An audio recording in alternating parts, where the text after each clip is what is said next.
L'idée que le Togo puisse être cité comme un modèle de démocratie moderne en Afrique s'étiole au rythme de la volonté de conservation du pouvoir du régime RPT-UNIR. Le projet de toilettage constitutionnel mis en branle par les soutiens de Forgas Imberama à contresens des idéaux démocratiques. Après les multiples tripatouillages apportés par le régime RPT-UNIR à la constitution de 1992 votée par l'ensemble des Togolais, il s'apprête cette fois-ci à la dénaturer complètement. Article 37, le président de la République est élu sans débat par le Parlement en séance conjointe de ses membres. L'élection du président de la République a lieu au scrutin secret à la majorité absolue. Après le troisième tour de scrutin, est élue la personne qui réunit sur son nom le plus grand nombre de voix.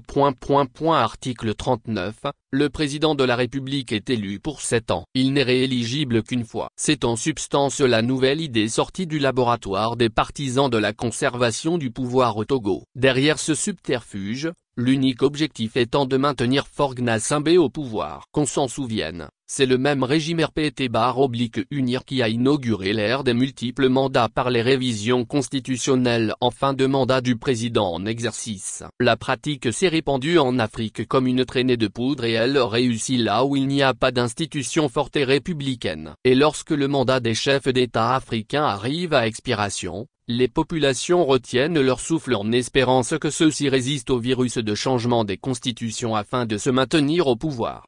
La nouvelle recette servie par le régime de Forgas Imberama risque de faire tache sur un tableau démocratique qui n'est pas très reluisant en Afrique de l'Ouest notamment.